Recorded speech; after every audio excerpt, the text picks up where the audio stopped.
Assalamualaikum warahmatullahi wabarakatuh. Waalaikumsalam warahmatullahi wabarakatuh. Selamat pagi Bapak Ibu semuanya yang kami hormati, Kepala Sekolah SD Islam Kelas Al-Azhar Kota Mojokerto, yang terhormat Bapak Mas Udin STHI, yang kami hormati Ibu narasumber kita, Ibu Alfiatul Nimah SPDI, Bapak Ibu beserta staf kependidikan yang kami hormati dan berbahagia. Alhamdulillahirabbil alamin. Puji syukur kita kepada Allah SWT yang telah memberikan samudera kenikmatan kepada kita semua, sehingga pada pagi hari ini, tepatnya hari Senin tanggal 21 November tahun 2022, kita dapat menghadiri dalam acara sosialisasi atau diseminasi mewujudkan budaya positif dengan keyakinan keras dalam proses pembelajaran di SD Islam Kelas Al-Azhar Kota Mojokerto bersama narasumber kita Ibu Alfiatul Nimah SPDI dalam keadaan sehat walafiat.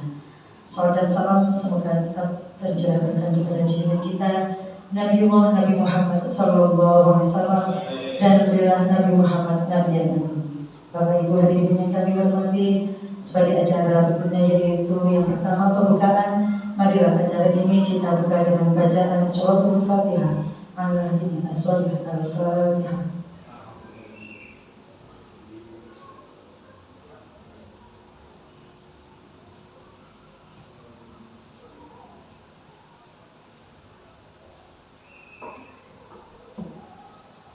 Sebagai acara yang kedua, menyanyikan lagu Indonesia Raya. Hadirin dimohon untuk berdiri.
Terima kasih. Hadirin diperkenankan untuk duduk kembali.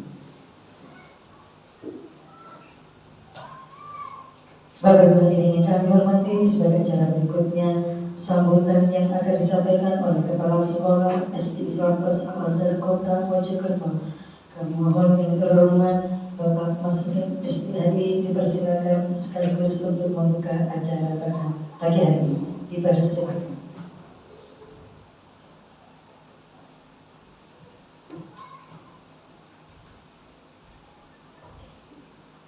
Assalamualaikum warahmatullahi wabarakatuh. Waalaikumsalam warahmatullahi wabarakatuh. A'udzu billahi minasyaitonir rajim. Bismillahirrahmanirrahim. Alhamdulillahirabbil alamin. Nahmaduhu wa nasta'inuhu wa nastaghfiruh wa na'udzu billahi min syururi anfusina wa min sayyiati a'malina. May yahdihillahu fala mudilla lahu wa may yudlil fala hadiya lahu. Asyhadu an la ilaha illallah wahdahu la syarika lahu wa Asyhadu anna Muhammadan rasulullah. Untuk mukadimah kami kepada MCG. Selanjutnya kami mengucapkan ribuan terima kasih kepada Bapak Ibu guru beserta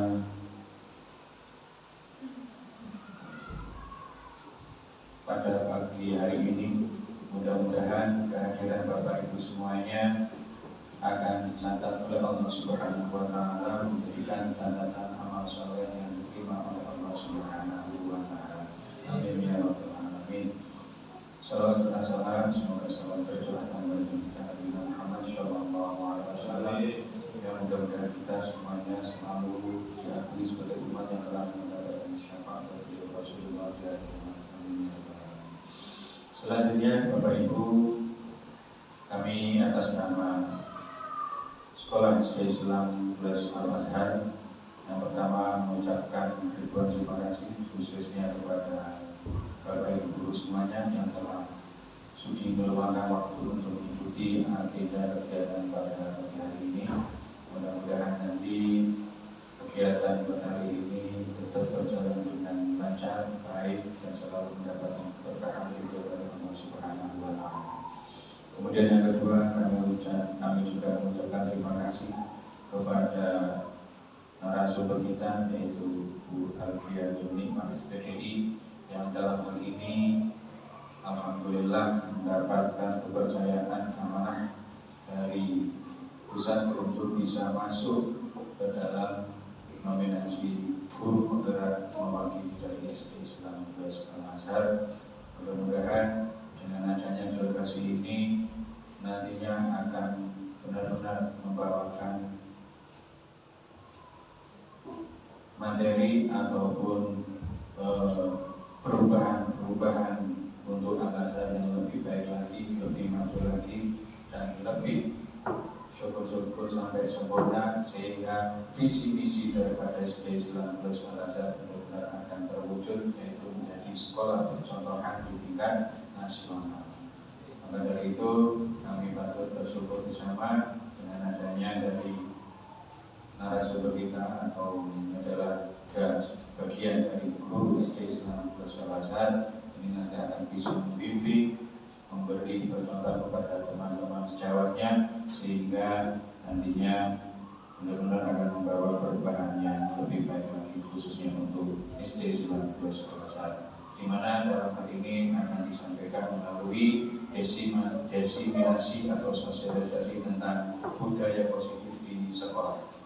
Alhamdulillah, untuk Al-Azhar juga termasuk insya Allah sudah banyak budaya-budaya yang jelas, budaya yang terbaiknya yang kita tuangkan, kita upayakan untuk selalu terus terwujud. Akan tetapi apapun itu, jelas dari kita semuanya tetap merasa ada kekurangan sehingga perlu penyempurnaan. Dan kebetulan kita sudah masuk dalam kategori mengikuti perubahan kurikulum, yang awalnya dari kurikulum K13 menjadi kurikulum Merdeka, dan kemudian ditambah dengan adanya program-program guru menggerak, sekolah penggerak, dan seterusnya. Alhamdulillah kita sudah bisa, ada yang bisa masuk. Mudah-mudahan dengan hal itu semuanya nantinya akan benar-benar bisa terarah dengan sempurna. Baik Bapak Ibu semuanya, yang selanjutnya kami juga mohon maaf apabila mungkin dari kami atas nama sekolah dalam menyiapkan, menyambut atau memberi fasilitas kepada Bapak Ibu guru dalam pertemuan ini banyak kekurangan atau ada hal-hal yang kurang berkenan di hati Bapak Ibu semuanya. Kami mohon maaf yang sebesar-besarnya. Apapun itu, mudah-mudahan tetap semoga tidak menjadi kendala untuk jalannya pertemuan atau sosialisasi pada hari ini. Semoga tetap selalu lancar dalam keberkahan Allah dan ridho Allah Subhanahu wa taala. Amin ya rabbal alamin. Maka dari itu, mungkin akan lebih pas, mari kita buka bersama dengan bacaan basmalah bersama. Bismillahirrahmanirrahim. Terima kasih dan selamat kami sampaikan kepada Ibu Afi untuk membimbing rekan-rekan kita semuanya. Dari kami awal dan akhir banyak kekurangan atau kesalahan, mohon maaf yang sebesar-besarnya. Akhirul kalam, wassalamualaikum warahmatullahi wabarakatuh. Waalaikumsalam warahmatullahi wabarakatuh. Terima kasih disampaikan kepada kepala sekolah kita, Bapak Mas STHI yang sudah memberikan sambutan sekaligus membuka acara kegiatan pada pagi hari ini. Bapak Ibu hadirin yang kami hormati, seperti acara yang terakhir dengan tempat doa. Untuk doa akan disampaikan kepada yang terhormat Bapak Miftahul Mukminin SPDI. Kepada beliau dipersilakan.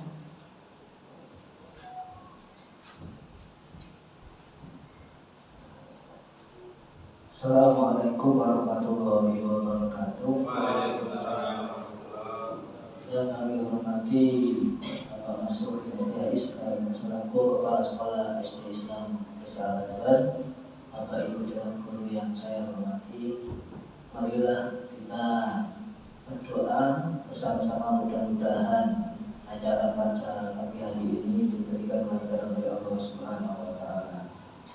A'udzu billahi minasyaitonir rajim. Bismillahirrahmanirrahim. Alhamdulillahirabbil alamin. Hamdan syakirin, hamdan na'imin, hamdan yuwafi ni'amahu wa yukafi'u mazidah. Ya Rabbana lakal hamdu kama yanbaghi li jalali wajhika wa li'azimi sultanik. Allahumma shalli wa sallim ala sayyidina Muhammad salatan tunjina biha min jami'il ahwali wal afat wa taqdi lana biha jami'al hajat wa tutahhiruna biha min jami'i sayyi'at. وترفعنا بأنك أعلى الدرجات وتبلغنا بأقصى الغايات من جميع الخيرات الحياة وبعد الممات. اللهم ارزقنا يا رب فهم النبيين وحفظ المرسلين وإلهام الملائكة المقربين. اللهم اجعلنا وأهلنا وأولادنا وذريتنا وتلاميذنا من أهل العلم والخير ومن أهل القرآن، ولا تجعلنا وإياهم من أهل الجهل والضيق. ربنا هب لنا من أزواجنا وذرياتنا قرة أعين واجعلنا للمتقين إماما. رب هب لي من الصالحين. اللهم اغفر لنا ذنوبنا ولوالدينا وارحمهم كما ربونا صغارا. ربنا ظلمنا أنفسنا وإن لم تغفر لنا وترحمنا لنكونن من الخاسرين. ربنا آتنا في الدنيا حسنة وفي الآخرة حسنة وقنا عذاب النار وأدخلنا جنة مع الأبرار يا عزيز يا غفار يا رب العالمين. وصلى الله على سيدنا محمد وعلى آله وصحبه وسلم. سبحان ربك رب العزة عما يصفون وسلام على المرسلين والحمد لله رب العالمين. بسر الفاتحة. Assalamualaikum warahmatullahi wabarakatuh.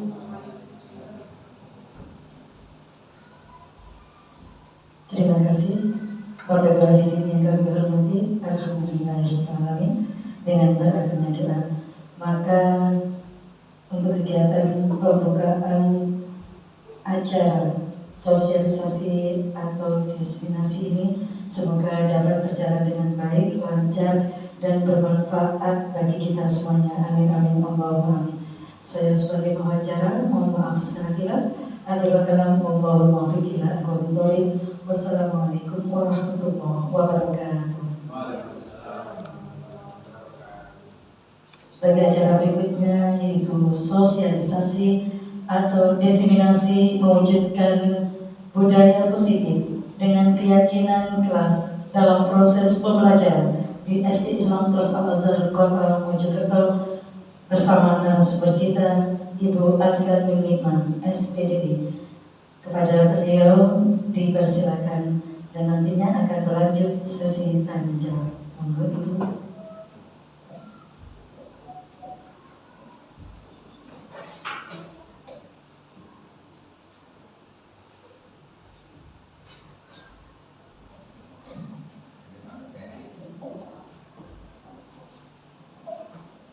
Bismillahirrahmanirrahim. Assalamualaikum warahmatullahi wabarakatuh. Waalaikumsalam warahmatullahi wabarakatuh.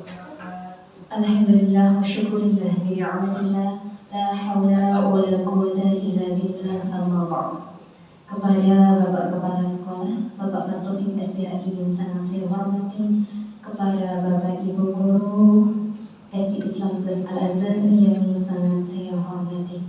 Puji syukur alhamdulillah kepada Allah Azza wa Jalla karena atas berkat limpahan rahmat taufik hidayah serta ilmunya kepada kita sehingga kita semuanya dapat berkumpul di acara ini dalam acara diseminasi atau sosialisasi mewujudkan budaya positif dengan keinginan kelas dalam proses pembelajaran di SD Islam kelas Al-Azhar Kota Mojokerto dalam keadaan sehat walafiat. Amin ya rabbal alamin.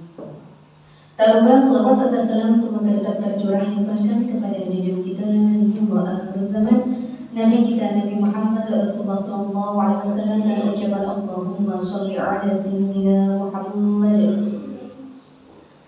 Bapak Ibu guru yang sangat saya hormati, tak lupa saya ucapkan banyak terima kasih atas waktunya karena dengan sedanten dengan semuanya bisa meluangkan waktunya untuk mengikuti acara diseminasi pada pagi hari ini. Sebelum acara diseminasi ini kita mulai, mari kita terlebih dahulu speakingnya bersama-sama biar kita tidak biar kita fresh ya, biar tidak sepanem ya. Kita semuanya speaking. Seperti yang saya tanyakan, kalau misalnya kabar dijawab seperti biasanya, terus semangat pagi dijawab semangat, yes, gitu ya. Bapak Ibu guru, bagaimana kabarnya hari ini? Alhamdulillah, subhanallah, sukses. Allahu Akbar. Semangat pagi. Semangat, yes. Terima kasih. Apakah semuanya sudah semangat?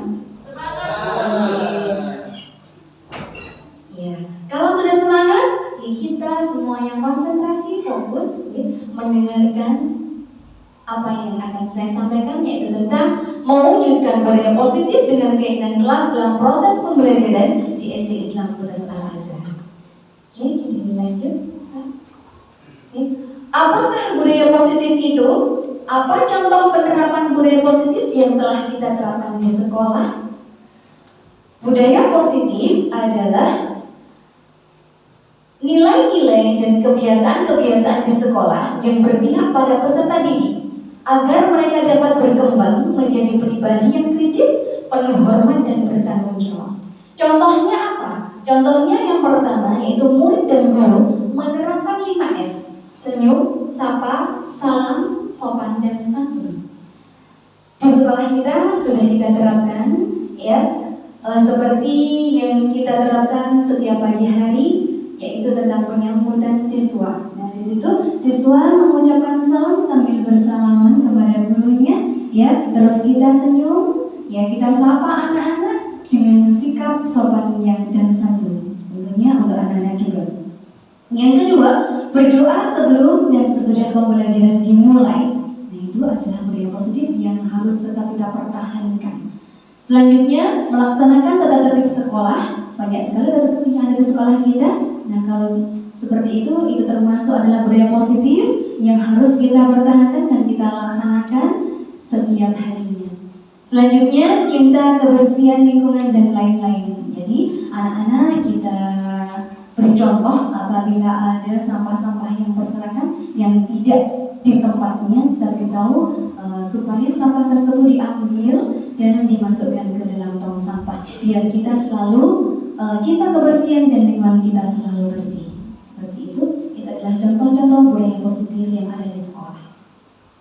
Dan masih banyak lagi ya budaya-budaya yang sudah kita terapkan kepada anak-anak dan tentunya harus kita pertahankan jangan sampai hilang.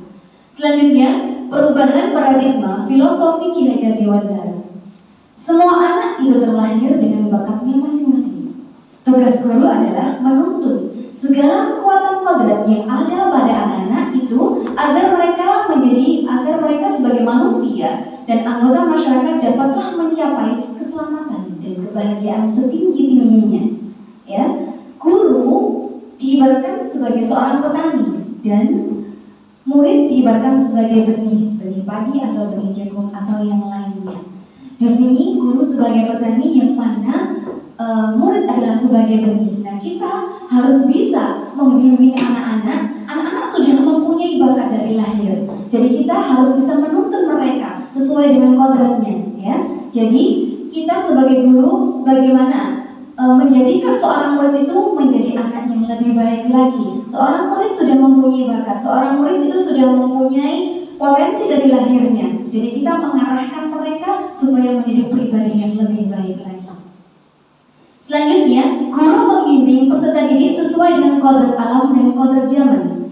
Kodrat alam itu adalah bahwa manusia atau peserta didik itu dari lahir sudah mempunyai bakat, ya. Terus kita, ya, sebagai seorang guru harus menuntunnya, membimbingnya. Dan kodrat zaman sesuai dengan zaman, apalagi pada zaman yang era globalisasi, ya, zaman yang sekarang ini yang penuh dengan IT. Nah, kita sebagai seorang guru jangan lagi memberi pembelajaran atau mengajar anak-anak dengan model pembelajaran lama seperti itu. Kita harus berubah lebih baik lagi dengan model-model pembelajaran yang lebih baik, seperti ada pembelajaran PBL, problem based learning, project based learning. Nah, itu adalah model-model banyak lagi yang bisa membawa anak-anak kita menjadi lebih baik sesuai dengan zaman pada saat ini, gitu ya. Selanjutnya, pembelajaran berpihak kepada murid, ya. Terus kita sebagai guru, kalau dulu guru itu membimbing anak-anak itu dengan ceramah. Nah, jadi pembelajaran hanya berpusat kepada guru. Guru mendengarkan sepenuhnya apa yang telah disampaikan oleh murid mendengarkan sepenuhnya apa yang telah disampaikan oleh guru. Ya, jadi tidak ada intinya seorang murid itu berpendapat atau apa. Nah, semuanya itu berpusat kepada guru. Sekarang kita rubah, pembelajaran itu berpihak atau berpusat kepada murid. Ya, seorang guru hanya sebagai fasilitator. Seorang guru hanya sebagai pembimbing, menuntun mereka. Biarkanlah mereka belajar sesuai gayanya masing-masing. Banyak gaya anak-anak, ada gaya auditori, ada gaya visual, ada gaya kinestetik. Setiap anak itu berbeda-beda. Mereka mempunyai bakat yang berbeda-beda dan potensi yang berbeda-beda. Gaya belajar juga berbeda. Kita tidak bisa menyuruh anak-anak itu paten dengan keinginan kita. Ya, misalnya kita mengajar tentang materi sikap jujur, terus anak mendengarkan kita terus-menerus, pasti mereka akan bosan. Sekali-kali berilah mereka sebuah masalah, ya, terus bentuklah sebuah diskusi, biar mereka memecahkan masalah itu dengan cara mereka sendiri. Dan kita sebagai guru hanya membimbing mereka saja, mengarahkan apabila mereka mengalami sebuah kesulitan. Seperti itu. Dan selanjutnya, menanamkan budi pekerti yang baik. Tentunya seorang guru pasti harus menanamkan budi pekerti yang baik untuk murid-murid kita. Selanjutnya, perubahan paradigma selanjutnya, untuk menumbuhkan budaya positif sekolah perlu menyediakan lingkungan yang positif, aman dan nyaman agar murid mampu berpikir, bertindak dan mencipta dengan merdeka, mandiri dan bertanggung jawab. Jadi budaya positif itu akan tumbuh apabila lingkungan kita juga lingkungannya positif. Kita sebagai seorang guru berusaha menciptakan suasana pembelajaran yang nyaman, aman, menyenangkan, biar murid-murid itu semuanya tertarik dengan apa yang kita ajarkan. Seperti itu, ya, itulah termasuk budaya positif, ya. Selanjutnya, disiplin yang dikaitkan dengan kontrol, yaitu guru sebagai posisi kontrol murid. Di sini kita sebagai guru, jadi kita mengontrol murid-murid kita agar mereka tidak sampai menjadi murid yang tidak kita inginkan.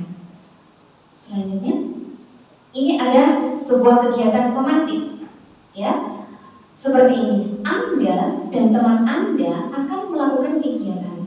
Cobalah buka. Anda adalah A.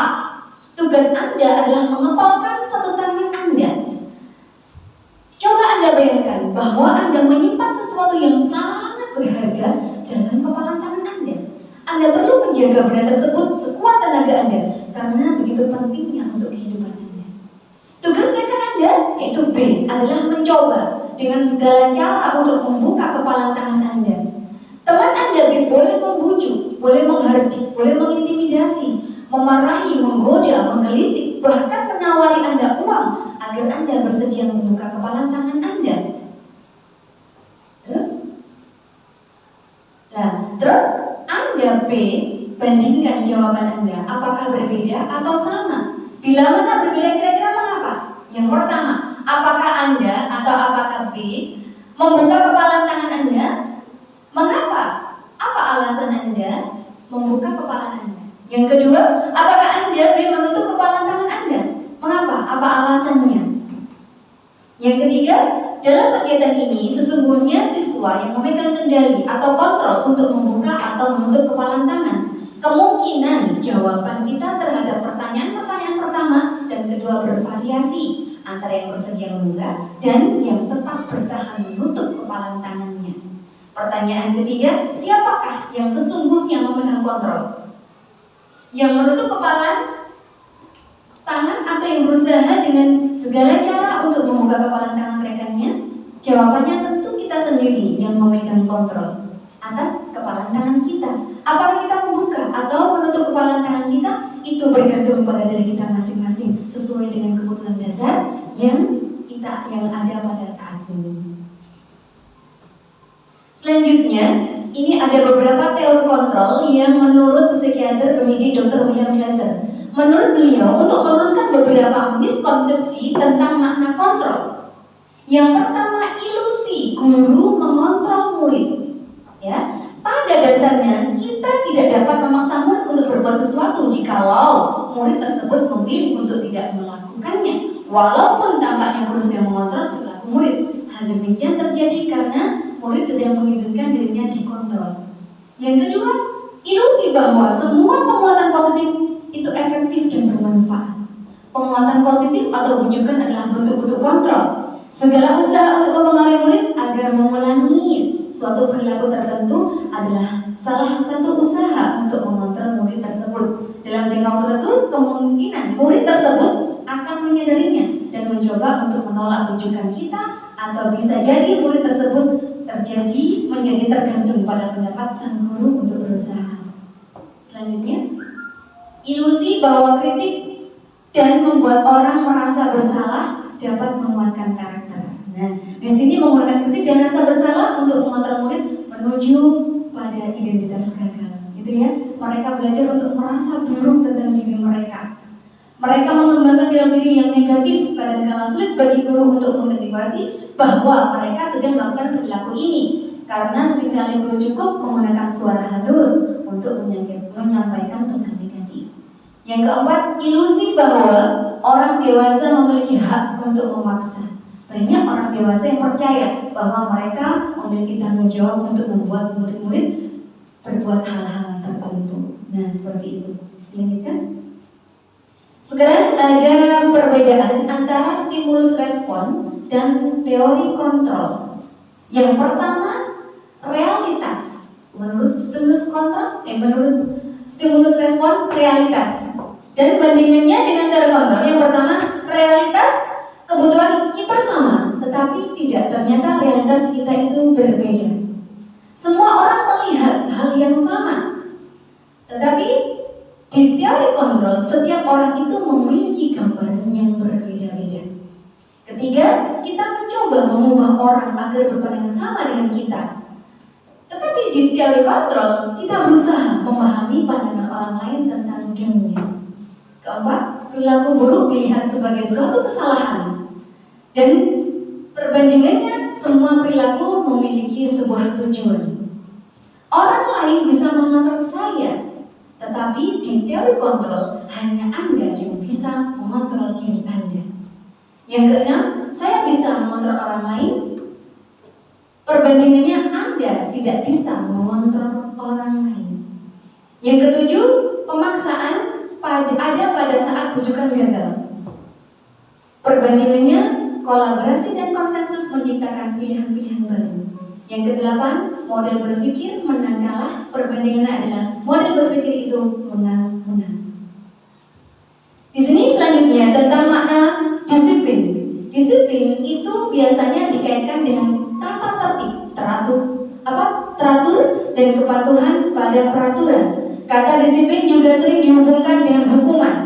Padahal itu sungguh berbeda. Karena belajar tentang disiplin positif itu harus dengan memberi hukuman, justru itu adalah salah satu alternatif terakhir dan bila perlu tidak digunakan sama sekali. Ya, dalam budaya kita makna kata disiplin dimaknai menjadi sesuatu yang dilakukan seseorang pada orang lain untuk mendapatkan kepatuhan. Kita cenderung menghubungkan kata disiplin dengan ketidaknyamanan. Biasanya seperti itu, semuanya anak harus disiplin. Kalau tidak disiplin maka nanti akan mendapatkan sebuah hukuman. Padahal hal tersebut seharusnya tidak perlu terjadi. Sebuah disiplin itu seharusnya muncul pada diri kita sendiri, gitu ya. Dan tidak perlu ada hukuman. Nah, kayak gitu ya. Terus di sini Ki Hajar Dewantara menyatakan bahwa untuk mencapai kemerdekaan atau dalam konteks pendidikan kita saat ini, untuk menciptakan murid yang merdeka, syarat utamanya adalah harus ada disiplin yang kuat. Sebagai pendidik, tujuan kita adalah menciptakan anak-anak memiliki disiplin diri sehingga mereka bisa berperilaku dengan mengacu pada nilai-nilai kebajikan universal dan memiliki motivasi intrinsik bukan ekstrinsik, gitu ya. Nah, ini apa saja sih nilai-nilai kebajikan universal? Ada yang pertama profil pelajar Pancasila, ya. Yang kedua sikap murid atau toleransi. Yang ketiga 9 pilar karakter. Yang keempat petunjuk seumur hidup dan keterampilan hidup. Yang kelima proyek nilai-nilai kebajikan.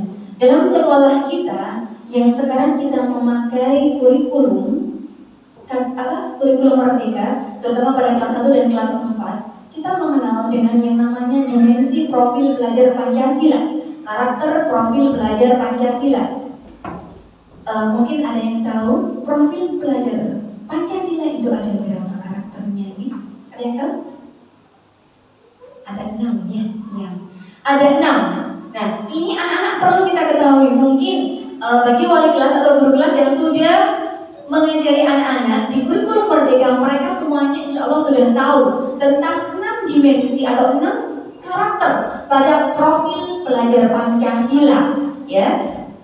Sebenarnya ada nyanyiannya untuk mengingat biar anak-anak itu ingat tentang profil pelajar Pancasila. Ada 6, okay? Mungkin ada yang bisa menyanyikan di sini? Waduh, bisa? Profil pelajar Pancasila. Yang pertama adalah beriman dan bertakwa pada Tuhan Yang Esa dan berakhlak mulia, berkebinekaan global, gotong royong mandiri, kreatif dan bernalar kritis. Nah, itu jumlahnya ada 6 ya. Yang pertama yaitu beriman dan bertakwa kepada Allah yang Maha kepada Tuhan Yang Maha Esa dan berakhlak mulia.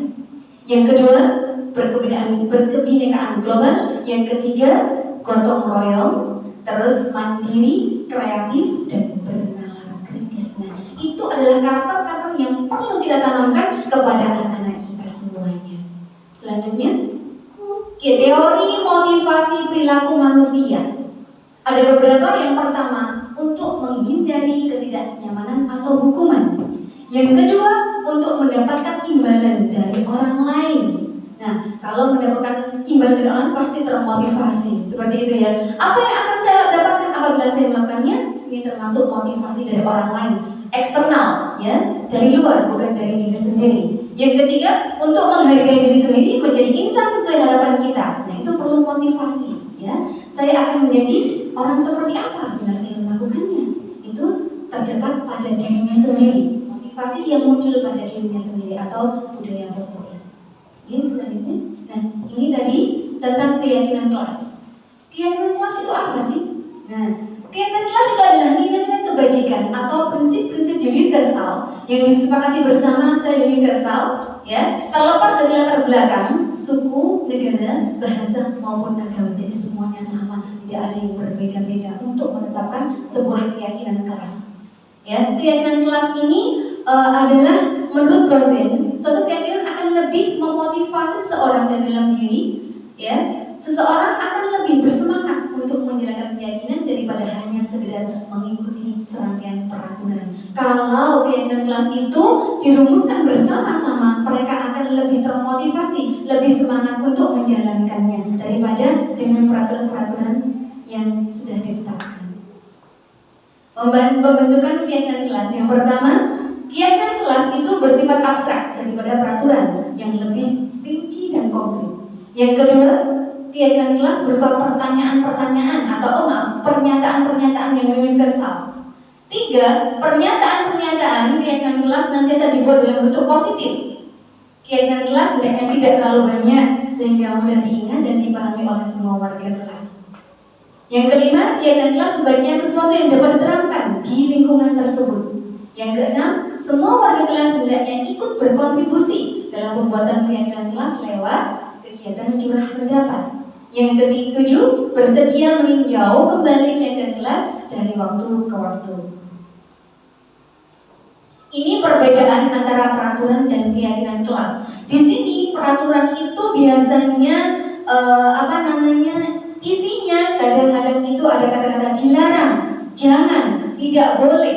Nah, tetapi kalau di keyakinan kelas atau nilai kebajikan yang dituju itu biasanya kata-kata atau argumennya itu lebih positif. Misalnya itu dilarang mengganggu orang lain. Nah, kalau keyakinan kelas dengan nilai kebajikan menghormati orang lain dan diri sendiri. Nah, itu lebih baik seperti itu kata-katanya daripada dilarang. Dilarang itu kalau bisa kita jauhkan kata-kata itu, kita ganti dengan kata-kata yang lebih baik lagi. Ya, seperti lagi dilarang menggunakan narkoba. Di sini kalau di nilai kebajikan itu kesehatan, jadi jagalah kesehatan kita. Di situ kita akan tahu, oh ternyata narkoba itu tidak baik untuk kita. Maka kata-kata yang pasti ada yang baik adalah jagalah kesehatan, seperti itu. Selanjutnya, contoh penerapan membuat keyakinan kelas. 1. Guru membimbing siswa membuat keyakinan kelas. Siswa menulis kalimat positif dan menempelkan di dinding kelas. Biasanya kan satu kelas itu banyak anak, mereka kita kasih kertas satu-satu, kita beri contoh untuk kalimat-kalimat positif, misalnya saling menghargai antar sesama, menjaga kebersihan kelas, saling sayang menyayangi, terus makan tidak boleh atau makan sambil duduk, makan minum sambil duduk, sholat berjamaah tepat waktu. Nah, tidak kita hindari kata-kata tidak boleh atau jangan, kayak gitu ya. Jangan makan sambil berdiri, tapi makanlah dan minumlah sambil duduk. Yang kedua, guru dan siswa merangkum keyakinan kelas karena banyak sekali, misalnya dalam satu kelas ada 25 siswa. Setiap siswa itu kan diberi kertas untuk membuat keyakinan kelas masing-masing sesuai dengan argumennya. Tetapi di situ kita rangkum sedikit saja sekiranya kata-kata itu pas dan bisa diingat oleh anak-anak. Selanjutnya, guru dan siswa menandatangani kesepakatan kelas yang telah dibuat bersama. Jadi, sewaktu-waktu ada yang melanggar, maka anak-anak akan ingat sendiri dengan keyakinan yang mereka buat waktu itu.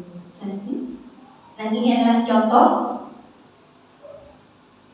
contohnya ya, untuk membuat keyakinan kelas. Ini bisa diterapkan di kelas-kelas yang mungkin belum membuat keyakinan kelas. Dengan membuat keyakinan kelas itu kita dapat membuat murid-murid kita itu lebih baik ya, sikapnya lebih baik lagi. Jadi tidak, karena mereka yang membuat sendiri dengan kata-kata mereka sendiri, tentunya dengan bimbingan kita. Selanjutnya, nah ini perbedaan antara hukuman, konsekuensi, dan restitusi. Ya, hukuman adalah suatu bentuk prosedur atau tindakan yang diberikan kepada individu atau kelompok atas kesalahan atau pelanggaran yang dibuat. Yang kedua, konsekuensi adalah akibat langsung dari perbuatan yang dilakukan. Yang ketiga, restitusi adalah proses menciptakan kondisi bagi murid untuk memperbaiki kesalahan mereka sehingga mereka bisa kembali kepada kelompok mereka dengan karakter yang lebih baik. Nah, di sini perbedaan antara hukuman, konsekuensi, dan restitusi. Ternyata hukuman itu adalah identitas gagal, ya. Dan untuk konsekuensi dan restitusi itu termasuk disiplin, identitas yang sukses. Suatu contoh seperti ini perbandingannya. Kalau hukuman, sesuatu yang menyakitkan harus terjadi. Misalnya seorang anak kita hukum berlari mengelilingi lapangan ketika dia melakukan sebuah kesalahan, ya itu kan nantinya pasti akan menyakitkan kepada anak-anak, ya. seperti itu. Tapi kalau konsekuensi sesuatu harus terjadi memang. Kalau restitusi itu merupakan pilihan. Selanjutnya kalau hukuman tidak nyaman untuk murid dan ini jangka waktunya panjang, pasti hukuman itu akan diingat. Ya, misalnya saat kelas 1 dulu pernah mendapatkan sebuah hukuman, pasti akan teringat di kelas 2, di kelas 3, di kelas 4-nya. Karena sebuah hukuman itu adalah jenisnya atau waktunya itu jangkanya panjang, pasti akan diingat oleh anak-anak. Dan di sini hukuman itu adalah termasuk korban untuk mendapatkan keadilan. Tapi kalau konsekuensi adalah korban bisa diabaikan. Restitusi juga korban dapat mendapatkan ganti. Nah, seperti itu bisa dilanjutkan, Pak. Nah, di sini dihukum oleh penghargaan. Ternyata sebuah penghargaan itu termasuk sebuah hukuman, ya. Kenapa? Coba kita lihat. Yang pertama, dihukum oleh penghargaan. 1. Pengaruh jangka pendek dan jangka panjang. Penghargaan itu efektif jika kita menginginkan seorang melakukan sesuatu yang kita inginkan dalam jangka pendek. Tapi jika kita menggunakan penghargaan lagi dan lagi, maka orang tersebut akan bergantung pada penghargaan yang diberikan serta kehilangan motivasi jalan. Jadi dia akan berkreasi apabila mendapatkan sebuah penghargaan. Dia akan berubah menjadi lebih baik apabila diberi penghargaan. Tetapi itu tidak baik. Seharusnya motivasi itu muncul dalam dirinya sendiri. Tanpa penghargaan pun mereka bisa berkreasi. Ya, seperti itu. Yang kedua, penghargaan tidak efektif. Yang ketiga, penghargaan itu merusak sebuah hubungan. Ketika seseorang diberi penghargaan atau dipuji di depan orang banyak, maka yang lain akan merasa iri. Dan sebagian dari mereka akan tidak menyukai orang yang diberikan penghargaan tersebut. Banyak seperti itu, mereka iri, oh itu diberi penghargaan, ya. Dan orang yang lain pasti akan iri dengan penghargaan tersebut. Dan mereka pasti akan intinya tidak menyukai. Nah, ternyata penghargaan dapat merusak sebuah hubungan. Selanjutnya, penghargaan mengurangi ketepatan. Yang kelima, penghargaan menurunkan kualitas. Yang keenam, penghargaan mematikan kreativitas. Yang ketujuh, penghargaan itu adalah menghukum. Ini perbedaan antara hukuman dan konsekuensi. Ya, contohnya sebuah hubungan itu adalah anak membenci kedisiplinan. Tapi kalau konsekuensi, anak menghargai disiplin. Terus anak belajar menyembunyikan kesalahan, takut dihukum. Tetapi kalau konsekuensi, anak belajar mematuhi peraturan. Nah, seperti itu. Ini ya, ada beberapa tindakan guru. Nah, ini termasuk hukuman atau konsekuensi ya. Mencatat 100 kali di dalam buku kalimat saya tidak akan terlambat lagi karena terlambat ke sekolah. Nah, ini termasuk sebuah hukuman. Lari mengelilingi lapangan basket 2 kali karena terlambat hadir di sekolah. Itu juga sebuah hukuman. Terus di sini menggantikan kertas tugas teman yang telah dicoret-coret. Itu bukan sebuah hukuman, tetapi konsekuensi. Karena dia sudah mencoret-coret, maka konsekuensinya harus mengganti kertas tersebut. Nah, itu adalah sebuah konsekuensi. Selanjutnya, kebutuhan dasar manusia ada 5. Yang pertama, penguasaan, kasih sayang dan rasa diterima, bertahan hidup, kesenangan, kebebasan. 5 ini adalah kebutuhan dasar yang dipenuhi, yang diterima oleh manusia, yang diinginkan oleh manusia. Selanjutnya, contoh sebuah dasar kebutuhan dasar manusia. Contohnya, Bu Ani, guru kelas 5 di SD Makmur, sedang bingung menghadapi ulah salah satu murid di kelasnya yang bernama Agus. Beberapa anak telah datang dan mengeluhkan Agus yang seringkali meminta bekal makan siang mereka dengan paksa. Jika Anda menghadapi situasi seperti itu, apa yang Anda lakukan? Menurut Anda, kira-kira apa alasan Agus melakukan hal tersebut? Nah, di sini kita pilah-pilah ya. Kita sebagai guru di sini dalam konteks penerapan disiplin positif, nah sebagai Bu Ani tadi, sebaiknya mencari tahu terlebih dahulu alasan Agus mengapa kok melakukan hal demikian. Yang pertama, apabila jawaban Agus karena ia senang dengan temannya, memperhatikannya dia, maka yang dibutuhkan Agus adalah cinta dan kasih sayang. Jadi Agus itu membutuhkan cinta dan kasih sayang, maka dia berbuat seperti itu. Yang kedua, apabila jawaban Agus merasa hebat karena temannya jadi takut dan menuruti keinginannya, maka Agus itu butuh sebuah pengakuan dan kemampuan. Yang ketiga, apabila jawaban Agus karena dia merasa bosan dengan bekal yang dibawa ibunya, itu terus menunya, ya, maka kebutuhan Agus yang dibutuhkan adalah sebuah kebebasan atau sebuah pilihan. Selanjutnya, apabila jawaban Agus karena iseng saja dan dia menikmati ekspresi wajah temannya yang kesal karena diambil makanannya, maka Agus itu membutuhkan sebuah kesenangan. Makanya dia jahit ke temannya, gitu ya. Selanjutnya, nah di sini ada restitusi atau 5 posisi kontrol.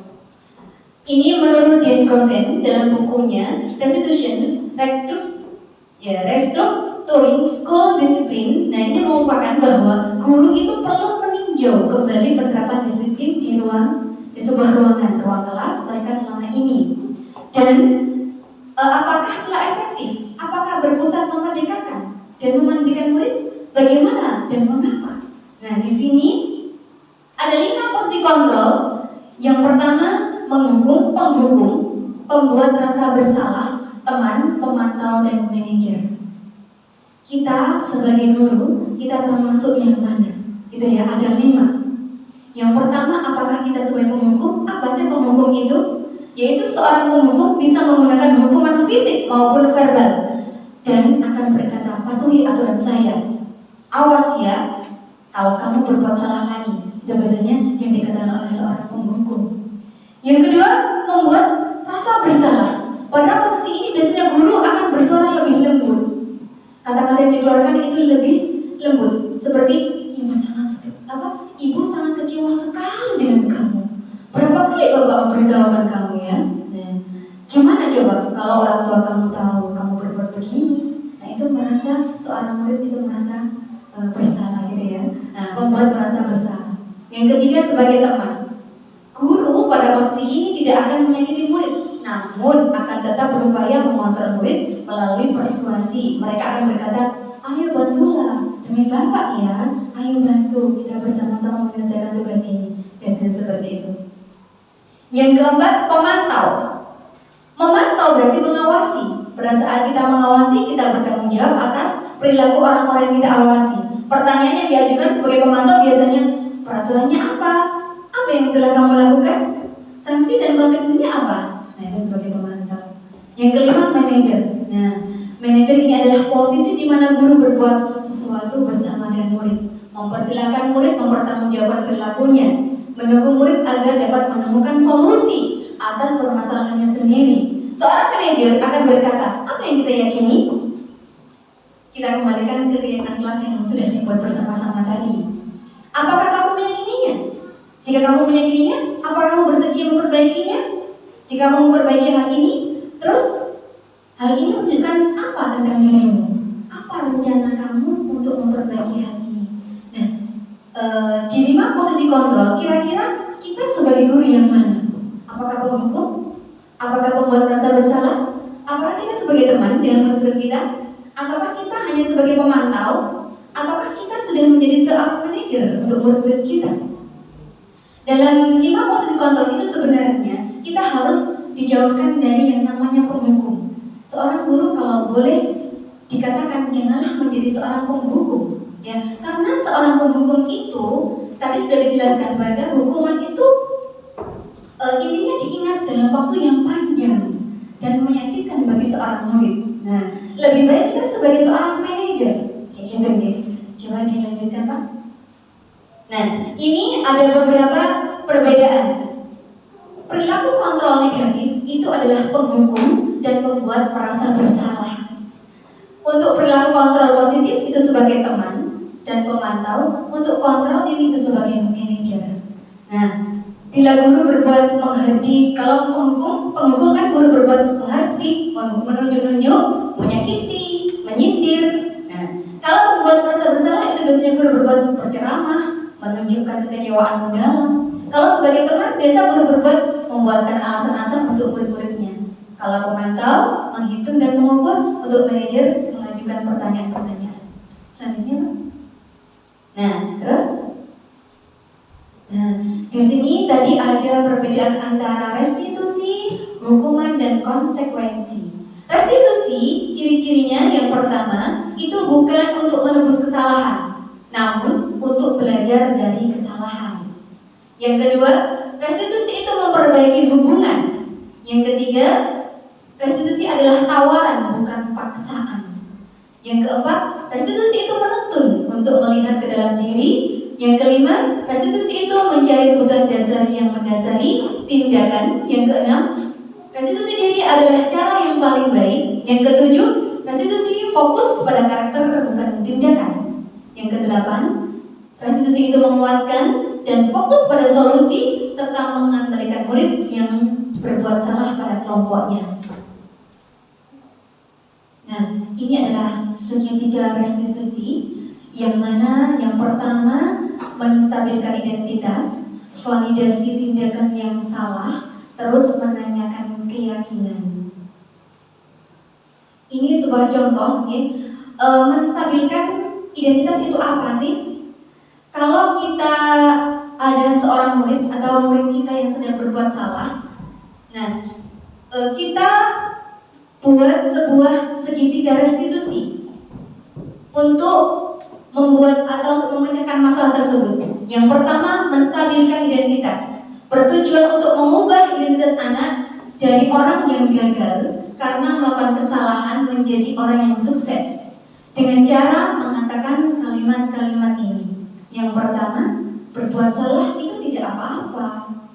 Tidak ada manusia yang sempurna. Saya juga pernah melakukan kesalahan seperti itu. Kita bisa menyelesaikan ini. Bapak Ibu tidak tertarik mencari siapa yang salah, tapi Bapak Ibu ingin mencari solusi dari permasalahan ini. Itu adalah menstabilkan identitas. Jadi kalau ada murid kita yang berbuat salah, paling tidak yang pertama tindakan yang kita lakukan adalah menstabilkan identitas mereka. Yang kedua, validasi tindakan yang salah. Kalimat-kalimat di bawah ini mungkin terdengar asing buat guru, ya. Namun bila dikatakan dengan nada tanpa menghakimi akan memvalidasi kebutuhan mereka. Contohnya kata-katanya, padahal kamu bisa melakukan yang lebih buruk dari ini, ya. Kamu pasti punya alasan mengapa melakukan hal itu. Nah, selanjutnya menanyakan keyakinan. Kamu mau jadi apa sih sebenarnya? Terus masih ingat gak dengan keyakinan kelas yang telah kita sepakati bersama? Jadi misalnya kalau kita menemui seorang murid atau murid kita yang sedang berbuat salah, kita sebaiknya jangan langsung menghakimi, jangan langsung menghukum mereka. Paling tidak kita berusaha membuat sebuah segitiga restitusi yang mana yang pertama menstabilkan identitas terlebih dahulu, terus validasi tindakan yang salah dan menanyakan keyakinan. Misalnya seperti ini. Ada seorang murid di dalam kelas ketika seorang guru sedang menjelaskan, ya, menerangkan, terus murid-murid kita itu ada yang ramai, ya, terus semuanya itu mendengarkan yang sedang diterangkan guru. Ada dua anak yang sedang ramai. Seorang guru hendaknya mungkin menghampiri anak yang ramai itu. Kalian lagi ngapain? Sekarang waktunya apa? Pasti mereka akan merasa, oh iya Bu, sekarang waktunya belajar. Kenapa kok mengeluarkan mainan? Kenapa kok bermain? Nanti kalau kamu bermain, tentunya teman-teman yang lainnya akan terpengaruh dan merasa risih dengan permainan dan ketawa-ketawa kamu, kan seperti itu. Jadi paling tidak kita tegur mereka, terus nanti bilang kepada mereka seperti ini, nanti ikut ibu ya ke kantor sebentar. Nah, di situ kita stabilkan mereka, kita buat restitusi restitusi, kita menstabilkan identitas mereka, kita panggil mereka, mungkin kita tidak langsung menghakimi di depan teman-temannya, karena kalau ada murid yang berbuat salah, terus kita langsung menghakimi di depan teman-temannya, itu pasti mereka akan merasa malu dan merasa hatinya tersakiti atau bagaimana. Jadi mungkin lebih baiknya kita belajar bareng-bareng bersama-sama. Apabila ada murid-murid kita yang mungkin berbuat salah, nah tugas kita sebagai guru, kita berusaha membuat mereka menjadi lebih baik kita posisikan diri kita sebagai pemantau atau sebagai manajer ya. Lebih baik seorang guru sebagai manajer gitu ya. Dan kita membuat segitiga restitusi. Kita panggil mereka, kita dudukkan ya, mungkin di tempat di ruang guru atau di mana yang sekiranya jauh dari teman-temannya. Kita tanyakan ke mereka. Terus kita tanya, kenapa tadi kok seperti itu? Sebenarnya kamu ingin apa sih? Nah, seperti itu. Terus kamu tidak ingat dengan keyakinan kelas yang kita buat kemarin? Waktu belajar itu bagaimana seharusnya? Nah, kayak gitu. Nanti mereka akan memberikan solusi sendiri. Oh iya Bu, ternyata saya salah, kayak gitu. Ternyata saya salah dan memang hal tersebut seharusnya tidak saya lakukan. Ketika saya belajar seharusnya saya juga ikut belajar, bukan bermain sendiri. Pasti mereka, oh iya saya ingat pada kegiatan kelas yang disepakati bersama itu ketika belajar itu kita semuanya memperhatikan ketika apa guru yang sedang menjelaskan kayak gitu, dan mereka pasti akan meminta maaf ya dan akan kembali lebih baik lagi kalau kita berusaha membuat atau menerapkan segitiga restitusi apabila ada guru kita yang sedang berbuat salah. Sudah sampai di penghujung ya, sudah selesai yang apa yang saya sampaikan lagi tentang budaya positif yang menerapkan tentang keyakinan kelas dan beberapa perbedaan antara hukuman, konsekuensi dan restitusi.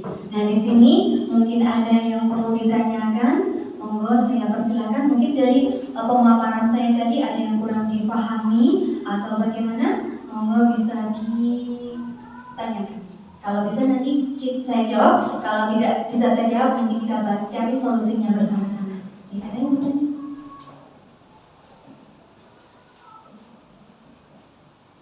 Saya bertanya tentang aplikasi yang segitiga restitusi.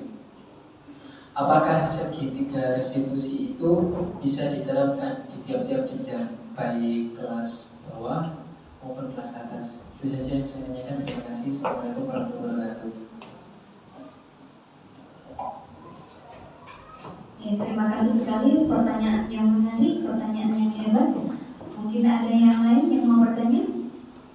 Oke. Ya, terima kasih. Mungkin itu saja dulu yang saya jawabin. Apakah segitiga restitusi itu dapat diterapkan di semua kelas, baik jenjang bawah atau jenjang atas? Di kelas 1 sampai kelas 6 apakah bisa segitiga restitusi itu diterapkan? Oke. Kalau melihat, mungkin Pak, tadi kalau melihat dari segitiga restitusi itu kan yang pertama menstabilkan identitas, yang kedua validasi tindakan yang salah, yang ketiga menanyakan keyakinan. Menurut saya segitiga restitusi itu bisa diterapkan dimanapun ya. Siapapun itu ya, mungkin kelas 1, kelas 2, kelas 3 sampai kelas 6 bisa diterapkan. Tergantung pada gurunya masing-masing ya. Mungkin kalau di kelas 1 kata-katanya mungkin tidak sama ya dengan kelas atas seperti itu. Kata-kata yang sekiranya sederhana dan mudah dimengerti oleh anak yang masih di kelas 1 atau di kelas 2 ya, seperti itu. Apabila anak kelas 1 membuat kesalahan ya ketika waktu pembelajaran, mungkin ya waktu pembelajaran dia berlari-lari mengelilingi teman-temannya, pembelajaran semua temannya mengerjakan tugas, gurunya sedang mungkin mencatatkan di papan tulis, ada yang lari-lari kelas 1. Nah itu kan termasuk dia sedang melakukan sebuah kesalahan di dalam kelasnya kayak gitu. Terus di situ agar teman-temannya tidak terganggu, maka anak yang lari tersebut kita hentikan, kita panggil, kita hentikan ya, seperti itu. Minta duduk sebentar kayak gitu, duduk ya, sekarang kita belajar dulu. Teman-teman belajar, sampai juga harus belajar. Nah seperti itu, kita ingatkan terlebih dahulu sampai anak-anaknya diam, maksudnya manut sama gurunya dan mengerjakan tugasnya. Terus nanti diingatkan setelah pembelajaran selesai, anaknya dipanggil kayak gitu. Mungkin dipanggil, mungkin teman-temannya waktu istirahat dia duduk sama gurunya, didekati, ditanyai seperti itu. Tadi waktu belajar kenapa kok lari-lari? Apakah boleh seperti itu? Nah, kan kita waktu belajar bagaimana seharusnya, gitu ya. Jadi kita berusaha menjadi seorang manajer dan bukan memberi rasa kecewa kepada teman-teman, kepada anak-anak, gitu ya. Tadi tanyain waktu itu, seperti ini, oh saya seperti ini Bu. Terus kalau seperti itu boleh apa tidak? yang sampai lakukan tadi. Gitu. Jadi menurut saya segitiga restitusi itu bisa diterapkan baik jenjang atas maupun jenjang bawah. Seperti itu. Bagaimana? Bisa diterima? Oke, terima kasih. Mungkin yang lainnya ada yang mau ditanyakan? Sudah? Oke. Oke. Sudah? Kalau memang sudah paham dan sudah jelas, mungkin di lain waktu ada yang perlu kita diskusikan. Mari kita bersama-sama di lain waktu kita diskusi bersama kalau ada permasalahan, gitu ya. Dari sini kurang lebihnya saya mohon maaf apabila ada kesalahan atau kurang berkenan, ya. Saya mohon maaf yang sebesar-besarnya dan sekali lagi saya ucapkan terima kasih atas waktunya dan saya akhiri. Wassalamualaikum warahmatullahi wabarakatuh. Waalaikumsalam.